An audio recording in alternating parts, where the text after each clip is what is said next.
Hey everyone, ओम नमः शिवाय and welcome back to the channel. I hope कि आप सभी ठीक होंगे और अपना भी ध्यान रख रहे होंगे और आप सभी की तैयारी भी एकदम अच्छे से चल रही होगी।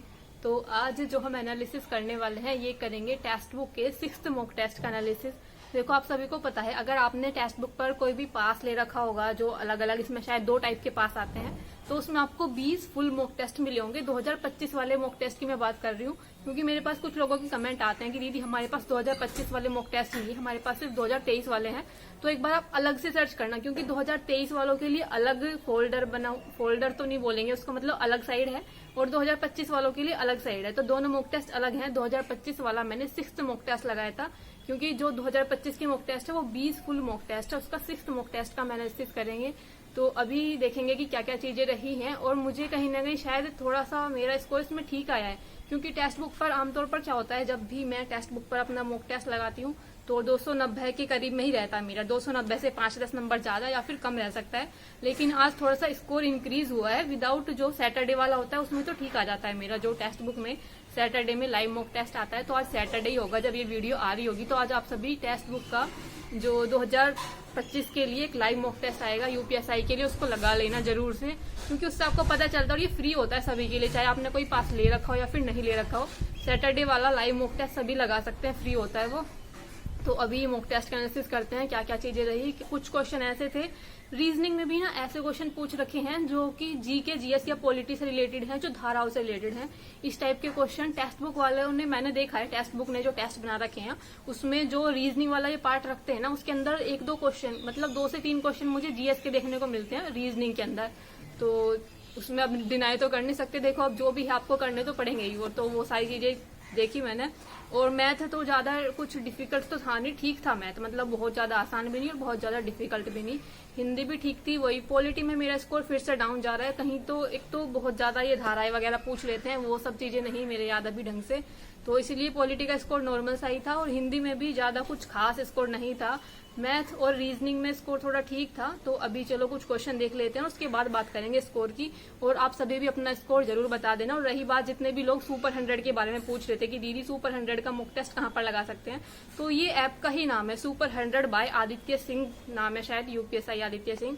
अरे वो सर है, वो यूपीएसआई में सिलेक्टेड है, वो उन्हीं का ऐप है, सुपर 100 बाय आदित्य सिंह है शायद, ऐसा नाम था। उस पर मैंने एक मॉक टेस्ट लगाया था, और सिर्फ एक ही लगाया था, उसके बाद लगाया भी नहीं, और मैंने इंस्टॉल भी कर दिया, क्योंकि मुझे थोड़ा सा इरेलीवेंट सा लग रहा था, क्योंकि बहुत ज्यादा ही टाइम टेकिंग लग रहा था मुझे वो मॉक टेस्ट, इसलिए फिलहाल।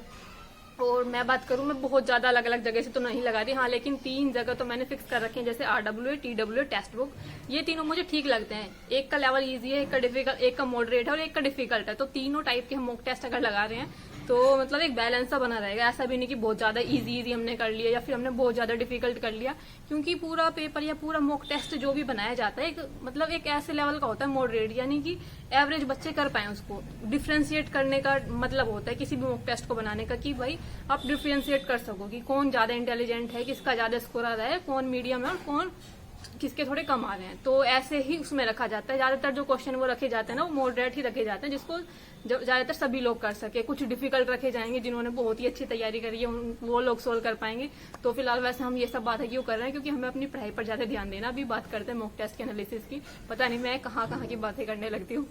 तो चलो एनालिसिस करते हैं, कुछ क्वेश्चन देख लेते हैं। मैंने 5 क्वेश्चन के करीब शायद मैंने रखे थे। तो एक क्वेश्चन था रीजनिंग में ना, एक क्वेश्चन था कि चयन कीजिए उभयचर, टर्टोइज और मगरमच्छ। तो मैंने इसका चूज किया था 3rd वाला। मुझे बहुत ज्यादा श्योर थी कि मैं यही होना चाहिए इसका। तो देखो, इन्होंने माना है ये गलत, क्योंकि जो मगरमच्छ है और जो टर्टोइज, शायद कछुए को ही तो बोलते हैं, टर्टोइज ही लिख रखा है इन्होंने। तो दोनों ही कहीं ना कहीं आपको नहीं लगता कि ये उभयचर में आएंगे, और ये फिर ये दोनों जो जाएंगे 3rd वाले में जाएंगे, क्योंकि उभयचर इसके अंदर ये टर्टोइज वाला एक और एक दूसरा बन जाएगा मगरमच्छ का। मैंने इस तरह से चूज करके लगाया था, लेकिन जब मैंने इसका एक्सप्लेनेशन देखा ना, तो उसमें लिखा हुआ था कि मगरमच्छ और टर्टोइज जो है सरीसृप में जाएंगे, तो ये मतलब उभयचर वाली कैटेगरी में नहीं जाएंगे, सरीसृप में जाएंगे, इसलिए इसको 4th वाला ऑप्शन माना है, जिसमें चारों में मतलब तीनों में कोई भी संबंध नहीं है। तो ये क्वेश्चन मेरा गलत हुआ था रीजनिंग में। आप सभी ने क्या लगाया था एक बार जरूर बताना, क्योंकि मुझे लगता है आपको भी मेरे की तरह ही ऐसे ही कंफ्यूजन हुआ होगा इसके अंदर।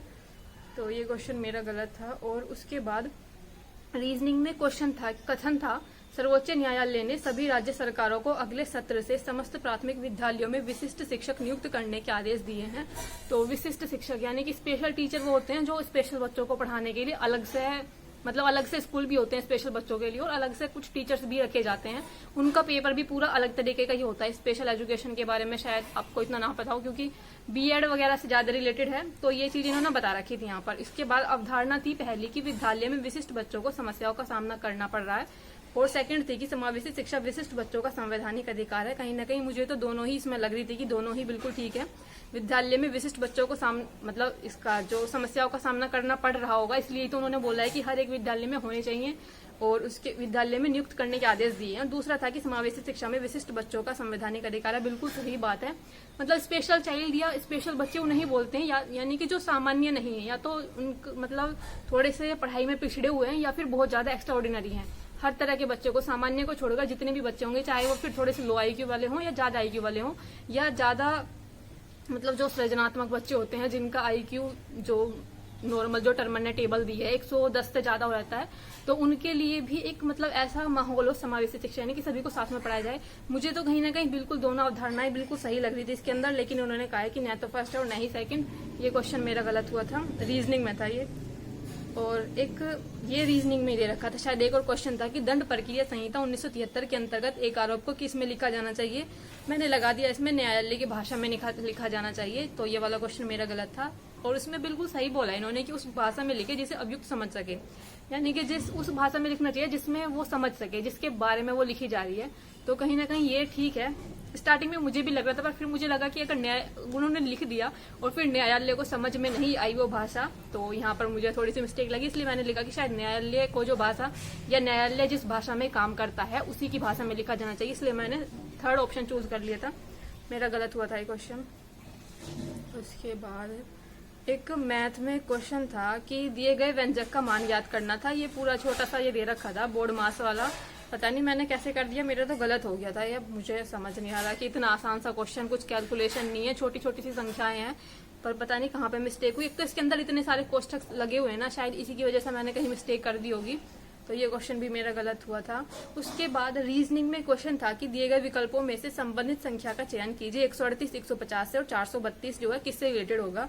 ये जो क्वेश्चन है ये मेरा गलत हुआ था, और मैंने ये क्वेश्चन पता क्यों रखा था, मैंने ये रखा ही था इसलिए डिस्कस करने के लिए। मेरे इस टाइप के क्वेश्चन बनते ही नहीं है, बहुत कम। मतलब जैसे कि मैं मान लू ना, अगर मैं 10 क्वेश्चन सोल्व कर रही हूँ तो मुझे लगता है शायद 3 या 4 बनते होंगे बस, ज्यादा से ज्यादा मेरे इस टाइप के क्वेश्चन।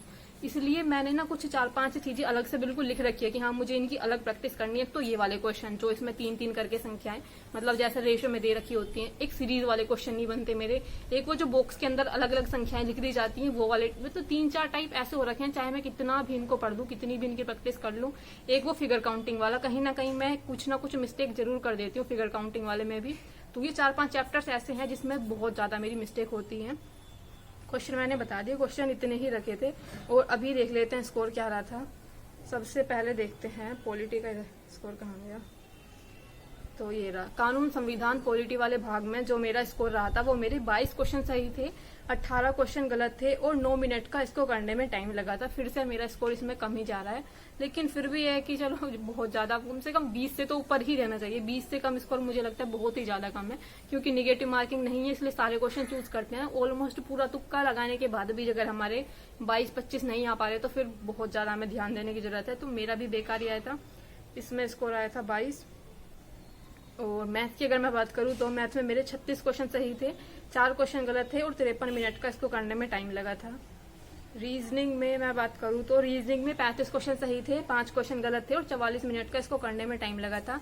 ये गलत क्वेश्चन तो ज्यादा इसलिए थे क्योंकि रीजनिंग के अंदर ना ये धाराओं के क्वेश्चन दे रखे थे। मतलब जो पॉलिटी वाला पार्ट था वो कहीं ना कहीं रीजनिंग में उससे 1 से 2 क्वेश्चन मुझे देखने को मिले थे। जो एक तो मैंने अभी आपको बताया वो न्यायालय में कौन सी भाषा वाला, शायद ये भी रीजनिंग में ही था। और उसके बाद एक सब्जेक्ट रह गया, हाँ हिंदी में जो मेरे क्वेश्चन सही थे वो 33 क्वेश्चन सही थे, 7 क्वेश्चन गलत थे और हिंदी में मैंने टाइम लिया था 10 मिनट। मैं बहुत कोशिश करती हूँ कि अपना जीके जीएस वाला पार्ट और हिंदी वाला पार्ट 9 से 10 मिनट में कंप्लीट कर लूँ। यहाँ पर मैं कर भी पा रही हूँ। जब मैंने सुपर 100 पर अपना मॉक टेस्ट लगाया था यूपीएसआई का, मुझे हिंदी और जो जीके जीएस है दोनों को करने में कम से कम 15 मिनट लगे थे। अलग अलग बता रही हूँ मैं, दोनों को एक जगह नहीं बता रही हूँ। मतलब हिंदी को करने में 15 और जीके जीएस को करने में भी 15। बहुत मैंने कोशिश की थी, लेकिन इतना लेंदी मॉक टेस्ट था ना, पूरा नहीं कर पा रही थी बिल्कुल भी। तो स्कोर मैंने सभी सब्जेक्ट में आप सभी को बता दिया है। एक बार आप सभी ये भी देखो बाकी लोगों के कितना कितना स्कोर आया है। अंकुर है, नहीं अंकुल है, कुर नहीं है, अंकुल है, इनके 365.5 आए हैं 400 में से। और सेकंड नंबर पर सूरज है, इनके 360 हैं। और सरकार नाम से है ये, इनके 357 है। बाकी आप इन सभी के देख सकते हो कितना बढ़िया बढ़िया स्कोर आ रहा है सबका। और अभी मैं अपना बात करूँ तो मेरे जो स्कोर था वो था 315 400 में से। रैंक जो थी 130 थी 3096 में से। परसेंटाइल 95 थी। एक्यूरेसी 78 थी। पूरे क्वेश्चन अटेम्प्ट किए थे, 126 सही थे और 34 क्वेश्चन गलत थे। कट ऑफ 265 से 270 दिखा रखी है इस वाले मॉक टेस्ट की।